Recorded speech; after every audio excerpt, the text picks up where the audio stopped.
let's get started. Now, if you're on a fast track to get to know who Jesus is, I would highly suggest starting with the 4 Gospels. Now, these cover Christ's life, death, and resurrection and his ministry. And it's important to note that they all come and write from different perspectives of their experience with Christ. For example, in the New Testament, the Gospels start with Matthew. Now, Matthew was a Jew and he was also a tax collector. And so he writes from the perspective of Christ as the coming king, right? Who comes to save his people. And so he starts with the genealogy of Christ, his life, ministry, his death, and resurrection. Now we have the Gospel of Mark right after, which is the shortest of the 4 Gospels, and he writes from the perspective of Christ as the living sacrifice who came to serve. Now, following that, we have the Gospel of Luke, which is actually not an eyewitness account. He writes from the perspective of other people's witnesses of what happened during Christ's life, ministry, death, and resurrection. And he was also a physician, to note as well. Now, the Gospel of John, which is an eyewitness account. John was the beloved of Christ, and he writes from the perspective of Christ as the Son of God. Now, it's important to note, and I will read for you, in the book of John, chapter 1 and verse 1, it says that in the beginning was the Word, and the Word was with God, and the Word was God. He was in the beginning with God. All things were made through him, and without him was nothing made that was made. And so you can see here in his account of Christ, he starts out with Christ as the Son of God, or as a God. And it even starts kind of with creation. If you've read Genesis, you'll kind of see hints of creation as he starts his outset of who Jesus really is. And so if you want to get to know who Jesus is, start with the 4 Gospels. Now, the next book I'm going to suggest is the book of Romans. Now, this book is amazing and I love it in that it talks so much about Christian behavior and a life transformed through the death and resurrection of Christ Jesus. And so if you want to learn more about how to behave as a Christian, the things that we ought not to love and the things that we ought to love, I would suggest starting in the book of Romans. Now, a passage in the book of Romans that I would suggest that you read as well, that really highlights that Christian lifestyle, is Romans chapter 12. And I want to read that for you because it has changed my life in so many ways. You have no idea. And so in Romans chapter 12 and verse 2, it says, "Do not be conformed to this world, but be transformed by the renewing of your mind, that you might prove what is good and acceptable and what is the perfect will of God." And so as you learn who Jesus is and what he wants for our lives, when reading the book of Romans, you will clearly see that Christ wants us to be a peculiar people. He wants us to be different than those in the world. He wants us to stand out. He wants us to be a light. He wants us to be the salt of the earth that will give this world flavor, that would add to the Christian lifestyle, that would help others to see Christ in us. And so if that's what you're looking for in your Bible reading, start with reading the book of Romans. Now, the next book that I want to suggest is the book of Proverbs. Now, this is the most practical book of the Old Testament in that it covers all aspects of our human relationships that transcends, culture and time. Like, it gives you wise counsel counsel. And so it elaborates on the faith of the wicked and of the righteous.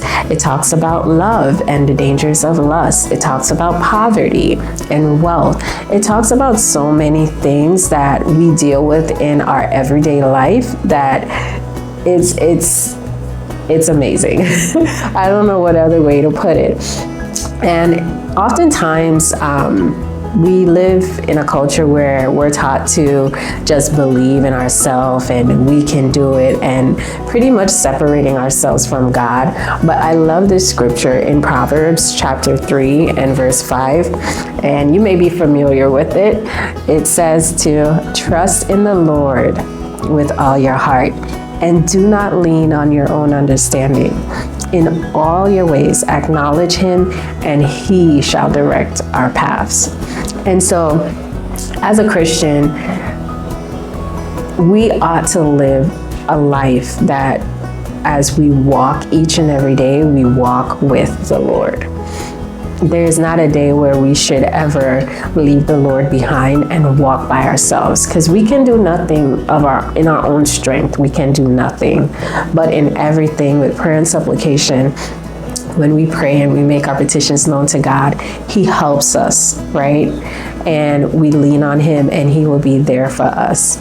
It says, I can do all things through Christ who gives me strength, Philippians 4:13. And so let's not trust in ourselves. Let's trust in God, the one who made us, who knows what's best for us, and who loves us and wants us to be reconciled to him, because sin has separated us. And so as you continue to pursue the Lord, this book also is a great way for you to learn practical ways on how to draw near to Jesus. The next book that I'm going to suggest is the book of Psalms. Now, this book is in the Old Testament and it comprises of 150 songs. Psalms translate to songs, and they were mostly written by David. Now, these songs often encompasses praise, worship, war, lament, prophecy, so many things that we often struggle with in our daily lives. And it's so great that the Lord has included this book. And for some of us, we may know that this is probably one of the most popular books of the Old Testament that is often referenced in a lot of, sermons and songs, etc. But it's just such an amazing book, because not only does it chronicles David's experience as far as his struggles, it's often a lot of times the same struggles that we deal with. And so I too find myself reading a lot of those to find comfort, to find solace, to find strength. And I want to just share with you a few scriptures from that book. And it's going to be taken from Psalms chapter 34. And a lot of these we know, so you may be more familiar. And it's in verse 8 of Psalms 34, and it says, "Oh, taste and see that the Lord is good. Blessed is the man who trusts in him. Oh, fear the Lord, all you saints. There is no want to those who fear him." Right? And it says in verse 1, "I will bless the Lord at all times. His praise shall continually be in my mouth. My soul shall make boast in the Lord. The humble shall hear of it and be glad. Oh, magnify the Lord with me, and let us exalt his name together." Right? It says that the eyes of the Lord are on the righteous, and he hears their cry. Depart from evil and do good. Seek peace and pursue it. So this is just a taste of what the book of Psalms has to offer. And so if you're needing some spiritual upliftment, if you're looking for some solace, some encouragement, some love, I would suggest going to the book of Psalms. The next book that I'm going to suggest is actually twofold. And this is going to be for those of you who are into prophecy and knowing what's going to happen in the last days, which we're living in, and wanting to get more information regarding that, and or being more comfortable with that information when you go out and share truths out in your community. And so those two books are going to be Daniel and Revelation. Daniel is located in the Old Testament, and it's kind of like the apocalyptic I can't speak. Apocalyptic book of the Old Testament, and then you have Revelation as the apocalyptic book of the New Testament. And so Daniel really is broken down into dreams and visions and revelations and things that are to take place in the latter days. Revelation as well goes into more detail, and it's kind of like the climactic book where it tells us what's going to happen in detail, and usually also through symbols and different things, but it really gives us insight into what's going to happen in the end. What is the fate of God's people? What is the fate of the wicked? A new heavens and a new earth, right? What we're all looking forward to. And so if you're looking for more prophecy-filled information from the Bible and getting to know Jesus through that, I would suggest those two books, Daniel and Revelation. Now, there are others, but those are just the two that I find are more dealing with the end times and what will happen in the latter days, as well as Isaiah. Now, if you're liking this content so far, please feel free to give a thumbs up. It will really help the channel and help suggest this kind of content to other individuals like yourself who are looking to draw closer to Jesus.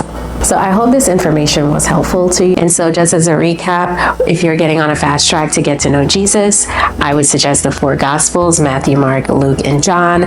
If you want to learn more about how to build your Christian character and learn about Jesus through that as well, I would suggest the book of Romans.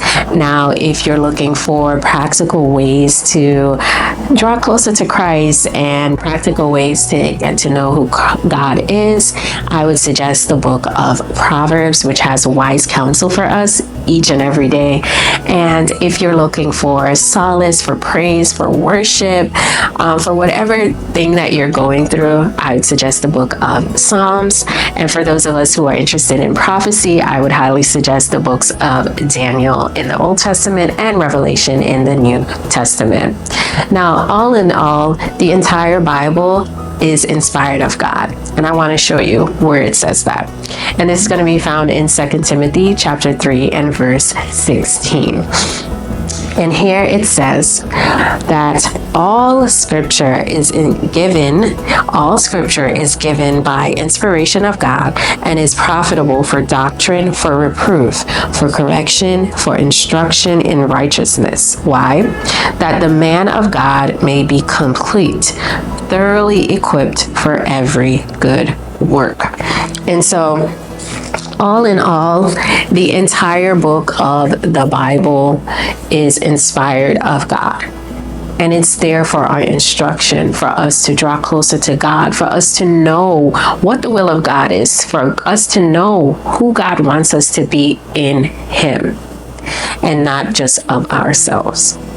And so, as stated at the outset, I would highly suggest that you read the entire Bible. And also, for those of us who just want to know the history of where everything started, how sin originated, how we were created, obviously, I would suggest to start with the book of Genesis. So I hope this information was helpful for you today, and please like and subscribe to the channel. Share with someone that you know will be interested in this type of content. And check out this next video that will help you to even further draw closer to the Lord. Until next time, take care.